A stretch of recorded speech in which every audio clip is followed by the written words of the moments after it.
अस्सलाम वालेकुम व्यूअर्स, आप देख रहे हैं हमारा चैनल रिच पाकिस्तान और मैं हूं आपका मेजबान अब्दुर्रहमान। आइए नजर डालते हैं आज की दो इंटरेस्टिंग न्यूज पर। कौमी असम्बली को बताया गया है कि पाकिस्तान स्टील मिल्स बिलाखिर खसारे से निकलकर मुनाफे में आ गई है। जी हां, एक ऐसा इदारा जो गुज़िश्ता 8 सालों से बंद है, वो किस तरह मुनाफे में आया है वो आज की वीडियो में आपको बताएंगे। और उसके बड़े इंटरेस्टिंग फिगर्स हैं, कितने अरब रुपए का खसारा हुआ था और अब कितने अरब रुपए का मुनाफा हुआ है। इसके साथ साथ आपको भी बताएंगे कि इसकी प्राइवेटाइजेशन से मुतालिक क्या अपडेट्स हैं। आज की दूसरी खबर, UET university of engineering and technology Lahore अपने क़याम के 102 साल बाद एक ऐसा नया डिपार्टमेंट शुरू कर रही है जहां पर ऑयल और गैस ढूंढने वाली कंपनियों में काम करने वाले इंजीनियर्स, टेक्नीशियंस को तैयार किया जाएगा और उस सेंटर का संग बुनियाद रख दिया गया है। उस खबर को प्रोग्राम के दूसरे हिस्से में डिस्कस करेंगे, लेकिन पहले चलते हैं कौमी असम्बली, जहां 27 अप्रैल 2023 को वक्फे सवालात के दौरान बताया गया वजारत सनत व पैदावार की जानिब से कि पाकिस्तान स्टील मिल को गुज़िश्ता मालियाती साल बराए साल 2021-22 के दौरान 7 अरब 14 करोड़ रुपए का मुनाफा हुआ है। और पिछले 5 सालों का डाटा अगर देखें तो ये पहली दफा मुनाफा हुआ है। मजमूई तौर पर इन 5 सालों में 69 अरब रुपए का नुकसान हुआ है, लेकिन पिछले साल ये मुनाफा हुआ है। उसकी वजूहात क्या बताएगी?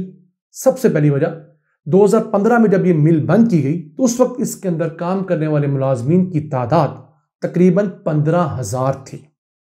हालांकि उस वक्त भी ये अपनी कैपेसिटी से 50-60% कम पे काम कर रही थी, लेकिन लोग सिफारशी बहुत बड़ी तादाद में भर्ती किए हुए थे, जिनकी वजह से जेन्युइन काम करने वाले वर्कर भी बेचारे जो है वो पीछे चले गए। तो क्या हुआ, आहिस्ता आहिस्ता जो लोग सिफारिश पे भर्ती किए गए थे, जिनकी जरूरत नहीं थी, उनको नौकरियों से निकाला गया। तो गुज़िश्ता 7 सालों के दौरान मिल में से 5,282 अफराद को नौकरियों से फारिग किया गया। फिर इन्हीं 7 सालों के दौरान हर साल लोग अपनी रिटायरमेंट एज की वजह से भी रिटायर होते रहे।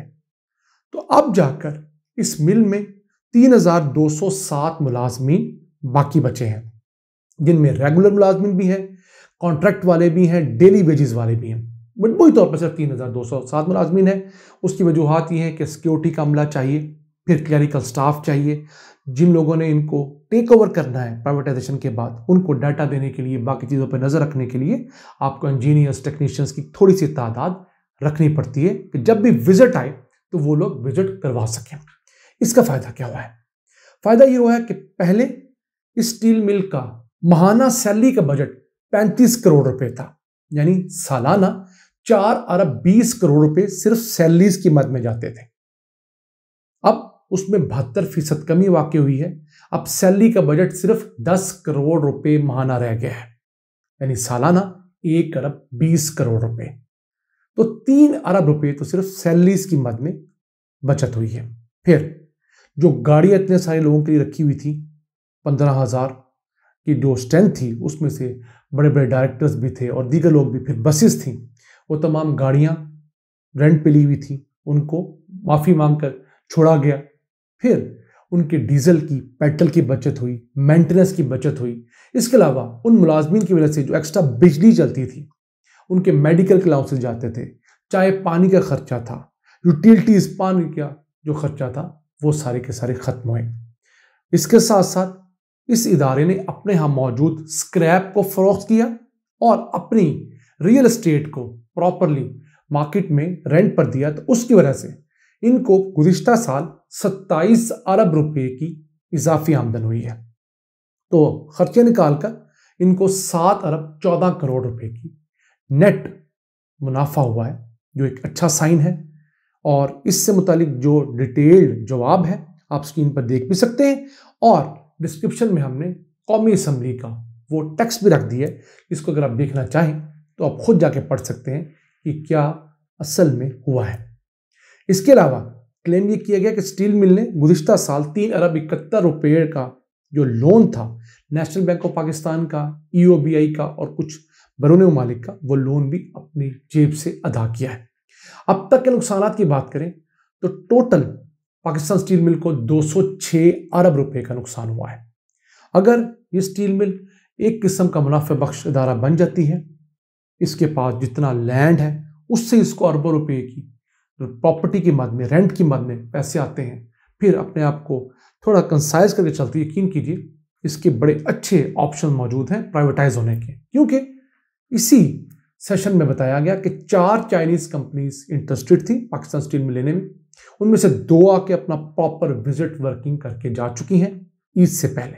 2 मजीद उम्मीद है इसी महीने में आकर विजिट करेंगी और उसके बाद हम देखेंगे कि शायद इस साल में इस मुतालिक कोई बड़ा फैसला देखने में आए। अगर आपको बताएं मोटा मोटा कि पाकिस्तान स्टील मिल के नुकसान क्या थे, 2017-18 में इसे 5 अरब 94 करोड़ रुपए का नुकसान हुआ था, 2018-19 में 16 अरब 50 करोड़ रुपए का, 2019-20 में 20 अरब 50 करोड़ रुपए का, 2020-21 में 18 अरब 7 करोड़ रुपए का नुकसान हुआ और 2021-22 में 7 अरब 14 करोड़ रुपए का मुनाफा हुआ है।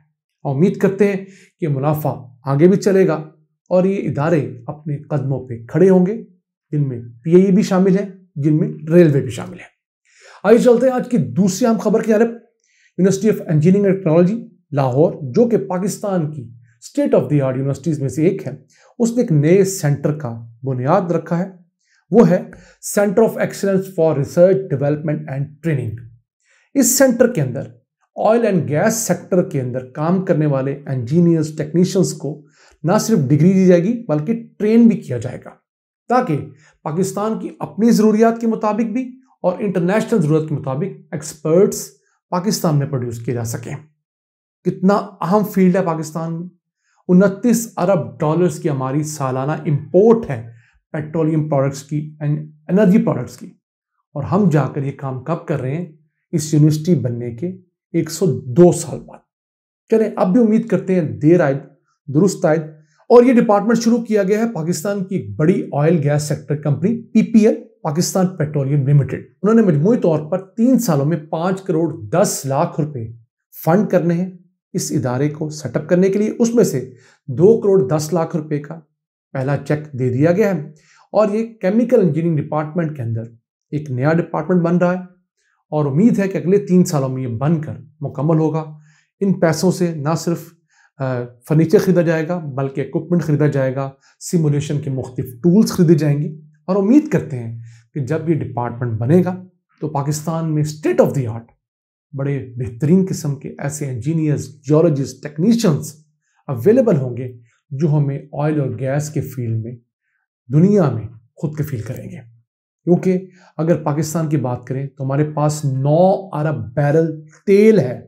जी हाँ, इस पर हम डिटेल्ड वीडियो बना चुके हैं, आप स्क्रीन पर उसका थंबनेल देख रहे हैं और इस लिंक पर क्लिक करके आप वो वीडियो भी देख सकते हैं।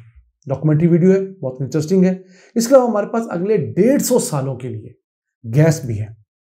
तो अगर हम खुद कोशिश करें तो इस तेल और गैस से पाकिस्तान की तकदीर बदली जा सकती है। आज के लिए इतना ही। अपने मेजबान अब्दुल रहमान को इजाजत दीजिए। अल्लाह ने के बाद।